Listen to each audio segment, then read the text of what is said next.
Web, TV Info, le direct.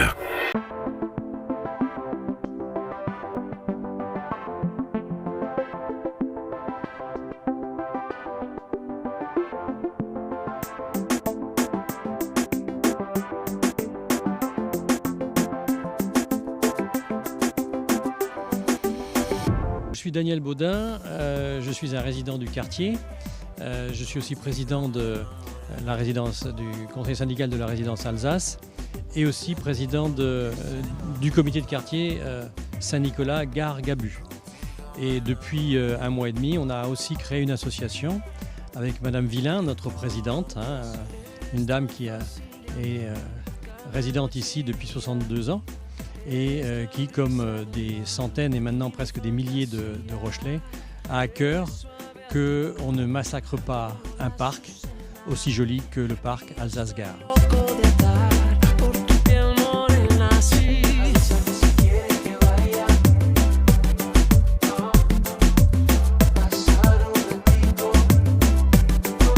Bonjour à tous. Nous sommes avec Monique Tournier, qui est présidente de l'ADEPAG. L'ADEPAG, c'est donc l'association qui s'occupe de la défense du parc Alsace-Gare, qui est donc la nouvelle présidente. Et nous retrouvons aussi Daniel Baudin, qui est donc son porte-parole de cette association. Alors Daniel Baudin, nous venons d'entendre les propos que vous teniez il y a quelques mois s'agissant du projet de faire passer un certain nombre de bus dans le parc Alsace-Gare. Hier soir, 13 décembre, vous avez assisté, ainsi qu'avec Madame Tournier, à la réunion publique initiée par la municipalité de La Rochelle, présentant le bilan de la concertation sur le pôle d'échange multimodal de la gare, incluant bien évidemment l'avenir du parc Alsace-Gare. Alors avant d'évoquer effectivement les points importants de cette réunion, est-ce que vous pourriez nous dire la genèse en fait de cette association? Qu'est-ce qui vous a poussé à monter cette association? D'accord, très bien. Eh bien écoutez, il y a 4-5 ans, on avait eu une présentation lors d'une réunion de comité de quartier, d'une assemblée générale de comité de quartier avec M. Maxime Bonneau. Et déjà, M. le maire de l'époque évoquait le projet de la gare avec effectivement le passage des bus dans le parc. Donc moi, j'avais été un peu surpris à l'époque. Et puis, je crois que je me souvenir que j'avais dit à M. Bonneau, écoutez, on a le temps de voir, mais ce n'est pas un projet qui risque de passer aussi facilement. Voilà, et c'en était resté là.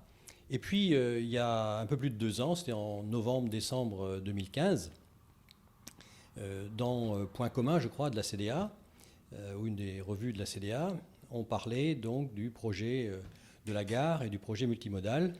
Et donc, on pouvait demander des informations, disait-on, à la fin de l'article, des compléments d'information à la CDA.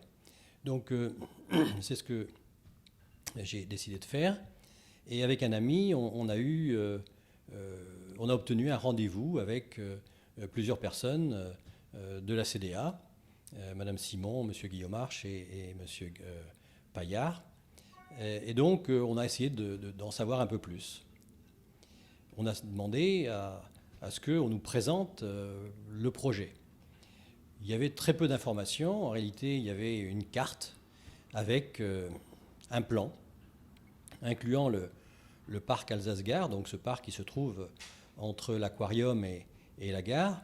Et sur ce plan, on voyait clairement une voie qui passait presque au milieu du parc Alsace-Gare.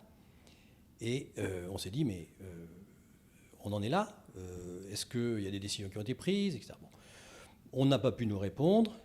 Pour autant, nous avons pu obtenir la photo de ce plan, et à partir de là, on a essayé de creuser. Et voilà, on s'est réunis avec différentes personnes du quartier, notamment donc, du quartier Saint-Nicolas Gare Gabu. Et puis, on s'est dit que si ce projet était vraiment en voie de réalisation, on allait devoir se mobiliser pour essayer de voir si on pouvait faire renoncer, ne serait-ce qu'au passage de ces bus dans le parc. Voilà, c'est parti de là. Alors après, on s'est dit, est-ce qu'on fait ça au niveau du quartier? Est-ce qu'il faut créer une association? Donc finalement, on a décidé de créer une association, l'ADEPAG, l'association de défense du parc Alsace-Gare. Et à partir de ce moment-là, on s'est organisé, on a fait un plan d'action, et puis ça a débouché donc sur un certain nombre de gens actifs et des documents qu'on a commencé à diffuser et à mobiliser les gens. Des pétitions, enfin, voilà, on a lancé beaucoup, une pétition. beaucoup de choses. Voilà, et petit à petit, cette pétition, donc, on a obtenu les signatures en parallèle au déroulement du projet hein, qui se développait au niveau de la municipalité, enfin de la CDA. Et on a cherché à, bien sûr, contacter les gens qui étaient chargés de ce projet. Bon, j'avoue que pendant plusieurs mois, on n'a pas eu de réponse. Donc c'était vraiment un point d'interrogation. Alors le point d'orgue, effectivement, donc, est arrivé hier, hein, parce que, enfin, il faut dire en fait que l'entreprise qui était chargée de faire des consultations les avait faites en 2016 et en 2017, hein, sur une certaine laps de temps. Donc voilà, donc si on peut aborder maintenant quels sont les points essentiels en fait qui ont été, est-ce que vous avez obtenu satisfaction sur certains points et sur d'autres, est-ce qu'il y a encore des points d'interrogation sur cet aménagement en fait de la gare? Bien sûr. Alors, avant de vous répondre directement, je voudrais dire que, comme je disais tout à l'heure, on a commencé à s'intéresser au sujet en décembre 2015. Donc ça fait pile 2 ans. Pendant 1 an et demi, on n'a pas vraiment eu d'interlocuteur, ni d'intérêt marqué de la part de la CDA pour notre démarche. Une démarche qu'on a toujours voulu citoyenne, non partisane, si ce n'est qu'on était simplement partisans de protéger un parc. Un petit parc de 12 000 m², 1 hectare 20, vraiment un poumon d'oxygène, si on peut dire, entre la gare et l'aquarium. Et il nous paraissait vraiment indispensable de nous engager pour la protection de ce parc. Donc pendant 1 an et demi, on n'a pas eu vraiment de suite, on n'a pas eu d'écoute, mais au fur et à mesure, je me place à peu près à mai 2017, hein, il y a quelques mois, eh bien, on était arrivé à peu près à 2500 signatures contre ce projet de passage des bus dans le parc. Et puis, tout d'un coup, fin mai, nous sommes contactés par la mairie qui nous propose une médiation. Ah bon? Donc on a été très surpris, mais bien sûr on était prêts à discuter. Et en réalité, le processus engagé par la mairie est passé par une entreprise parisienne, Palabreo, donc un prestataire de services, qui a sollicité une association qui se trouve au Minime, la Maison de la Communication, et c'est cette association qui a organisé la médiation. On a eu une première réunion ADEPAG médiateur début juin, le 1er juin, je crois, quelque chose comme ça. Et puis, les médiateurs ont eu une réunion avec les responsables de la CDA, de la mairie, au niveau de ce projet, bon, notamment Madame Devaux, Monsieur Paillard pour le transport, etc. Et puis, nous pensions avoir une réunion de synthèse. Finalement, on a d'abord eu une réunion en face à face avec Monsieur le maire, président de la CDA, avec Madame Devaux, avec Monsieur Soubest, et puis également Eva Samuel, l'architecte, hein, qui avait obtenu le concours. Et là, nous avons confronté nos avis sur ce projet. Et la mairie, la CDA avait bien travaillé en fait sur le fait que nous étions contre ce projet. Et au lieu d'avoir un projet, la CDA nous a présenté 4 scénarios possibles. 2 scénarios qui faisaient passer les bus dans le parc et 2 qui ne faisaient plus passer les bus dans le parc. Donc forcément, ça nous encourageait à continuer notre engagement. Et au final, à la fin de la réunion, nous avons dit, écoutez, non, le passage des bus dans le parc, ça n'est pas négociable. Nous continuerons à nous opposer à ce projet parce que nous sommes des citoyens qui voulons vraiment préserver cet espace vert qui n'est vraiment pas un luxe dans notre quartier. Et voilà. Donc ensuite, la mairie, la CDA devait réfléchir à nos propositions, enfin à ce que nous avions retenu, et nous devions avoir une réunion pour finaliser l'ensemble, le 11 juillet. Cette réunion n'a pas eu lieu pour des raisons de disponibilité apparemment de la CDA. Mais entre-temps, entre la réunion avec la CDA et le 11 juillet, Palabreo, donc cette entreprise parisienne, a organisé ce qu'ils ont appelé une concertation publique. Et pour eux, c'était solliciter les gens des quartiers pour leur demander leur avis sur les 4 scénarios qui nous avaient été présentés. Alors, nous avons joué le jeu, nous sommes allés à ces différentes réunions publiques. Une première réunion publique le 3 juillet au musée maritime. Et cette première réunion était destinée à solliciter les gens qui habitaient rue de Mulhouse. Bon, l'information avait été tellement mal faite qu'il y avait 2 personnes de l'avenue de Mulhouse. Voilà, il n'y avait pas grand monde. Et puis ensuite, le 4, c'était pour les gens de la Ville-en-Bois. Pareil, on a interrogé les gens de la Ville-en-Bois par la suite, personne n'avait reçu l'information. Enfin bref, il y a eu ces 2 petites réunions publiques. Et puis le 5, il y a eu une réunion publique de plus grande ampleur au Forum des Pertuis. Et là, il y avait, je crois, 260 personnes. Alors, c'est ce que la ville a appelé des ateliers débat. Nous, ce que nous avons retenu de ces 3 réunions publiques, c'est que c'était bien des ateliers, mais il n'y avait pas de débat.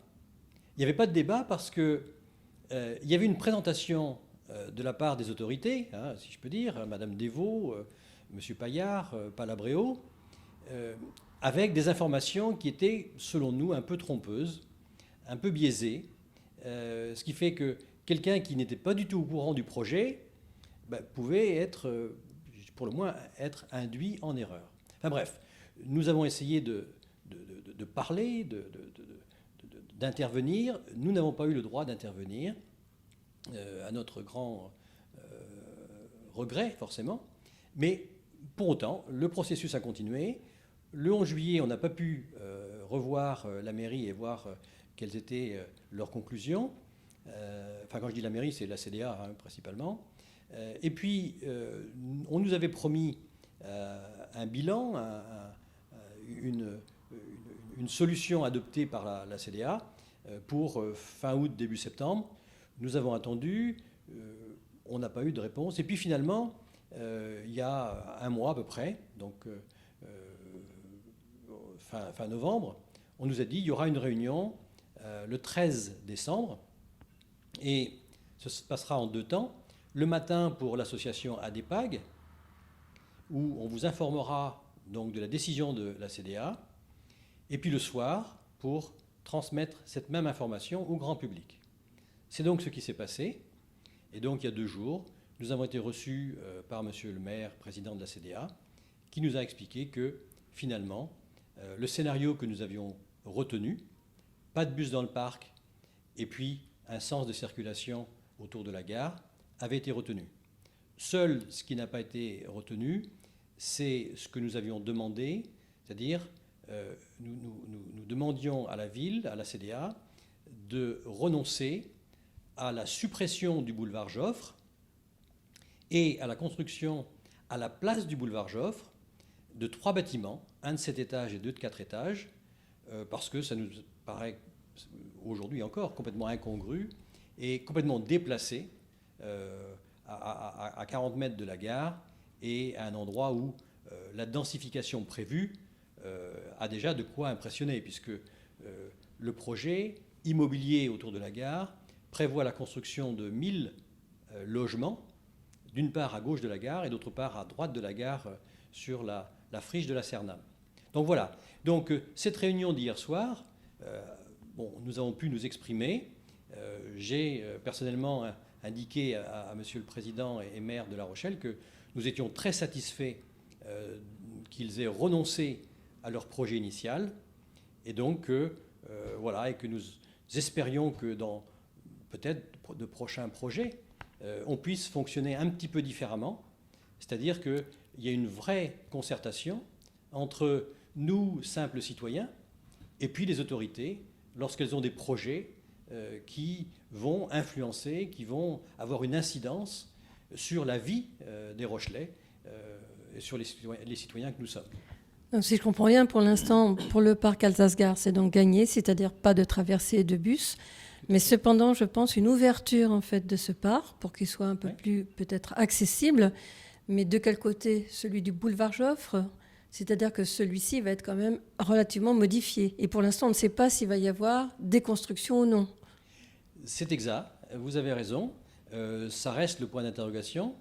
Nous avons tenté d'aborder le sujet hier matin et hier soir. Mais ce volet, si vous voulez, fait partie du deuxième projet, qui est le projet immobilier. Hier soir, on s'est aperçu que la CDA n'était plus aussi sûre d'elle sur ce projet de construction. Quand j'ai évoqué le bâtiment de 7 étages et les deux bâtiments de 4 étages, on m'a dit « Ah, mais vous savez, c'est pas définitif, on ne sait pas encore exactement. » Mais, pour reprendre votre question, oui, en supprimant le boulevard Joffre, on va ouvrir le parc. Alors, je dois vous avouer que il y a des mois et des mois, lorsque ce prétexte avait été évoqué par la CDA pour dire il faut supprimer le boulevard Joffre pour ouvrir le parc, on avait dit écoutez, il y a d'autres moyens d'ouvrir le parc, de le rendre plus accessible que de supprimer ce boulevard, d'autant plus que ce boulevard, en réalité, protège le parc de la gare, protège le parc du bruit et protège cet espace vert. Mais pour autant, hier soir, j'ai dit, si vraiment vous allez jusqu'à supprimer ce boulevard Joffre, eh bien, comme vous avez dit qu'il vous semblait logique d'y construire des bâtiments, des immeubles, eh bien, nous vous disons, il nous semble tout à fait logique, si vous détruisez cette partie du boulevard Joffre, d'en profiter pour étendre le parc. Puisque, en plus, vous prévoyez 1000 appartements autour de la gare, donc ça nous semble tout à fait logique d'agrandir ce poumon de verdure. Hein. Voilà, donc on en est là. Nous attendons maintenant la deuxième phase qui sera menée non pas par Madame Devaux, mais par une autre personne, je crois que c'est Madame Simon, qui va mener piloter ce projet. Donc on verra dans les mois qui viennent ce qui nous est proposé, et donc nous serons bien sûr attentifs et vigilants. Sinon, ce très grand projet de requalification en fait, de tout l'environnement de la gare et de la gare elle-même devrait commencer à partir de mi-2019 à peu près. Oui, alors l'une des questions qui a été posée hier soir, c'était de savoir quand vraiment on commencerait. Voilà. Alors, Monsieur le Président et maire nous a dit on va commencer par le parvis. Ensuite, on fera le parking à l'arrière de la gare. Et puis, ensuite, on ouvrira la nouvelle rue qui passera sous le pont de Tadon. Et l'ouverture de cette rue, à mon avis, d'après ce que j'ai pu comprendre, ce ne serait pas avant fin 2019, à peu près. Donc, voilà à peu près le calendrier pour l'instant. Donc voilà, grosso modo, alors lors de cette réunion, est-ce que les gens étaient satisfaits quand même des annonces en fait, qui avaient été faites par la mairie? Mais écoutez, nous étions... Par la CDA. Nous étions un certain nombre qui étions très engagés, bien sûr, hein, pour regretter et essayer de combattre ce projet. Et donc, bien sûr, je crois qu'il y a eu une salve d'applaudissements quand on a pu lire au tableau décision de la CDA, il n'y aura pas de bus dans le parc Alsace-Gare. Donc là, forcément, après 2 ans d'engagement et de mobilisation, voilà, et 3300 personnes avec nous. Hein. Madame la directrice de Palabréo a eu beau dire que la concertation avait apporté l'avis de un peu plus d'1 millier de personnes. Très bien. Bon, sur ce millier de personnes, elle a dû reconnaître que 90% étaient d'accord avec nous, et ce à quoi nous avons dit, il faut rajouter les 3300 personnes qui nous ont soutenus dans notre mobilisation. Madame Tournier, vous êtes d'accord pour continuer le combat, ou bien les desiderata en fait de l'ADEPA, qui au-delà du parc Alsace-Gare vise à avoir un développement harmonieux autour de la gare? Tout à fait, à part que j'espère que ce ne sera plus un combat et que ce sera, comme Daniel l'a demandé des suggestions, à Monsieur le maire, que ce soit une collaboration et qu'on ne recommence pas, ce qu'a reconnu Monsieur Fontaine, à faire la guéguerre. On ne va pas recommencer. Donc, on espère que ça servira de leçon et qu'on pourra être beaucoup plus proche des décisions, les connaître à l'avance, en discuter et arriver à un consensus pacifique pour les décisions prochaines. Voilà, alors communication, réflexion, bonne volonté, tout est mis en œuvre. Et réponse aux demandes. Et réponse aux demandes. Des lettres sont restées sans réponse pendant des mois et des mois, sont arrivées avec des réponses antidatées. Enfin bon, ça a été j'appelle ça une catastrophe au niveau des échanges avec de la gestion la CDA. Du dossier. Donc on espère que tout va bien se passer et qu'on sera entendu. Vous parliez des réactions hier soir. Il y a eu beaucoup d'inquiétudes sur les projets de circulation, des modifications de circulation qui ne nous concernent pas en tant qu'ADEPAG. Mais vous savez, la Mulhouse va être en sens unique, il va y avoir et les gens du quartier, comme ils n'avaient pas pu s'exprimer. Oui, la rue Saint-Claude, enfin tout ça, enfin les petites rues, enfin voilà. Tout ça, ça sera. Voilà, le flux de circulation, les changements qu'il va y avoir inquiétaient beaucoup de gens. La réponse, c'est qu'il y aura moins de circulation, mais comme toujours, point d'interrogation. Merci beaucoup. Oui, un mot, si c'est possible. Oui, donc la mairie, enfin la CDA a précisé que elle avait eu une initiative novatrice en termes de communication et de consultation.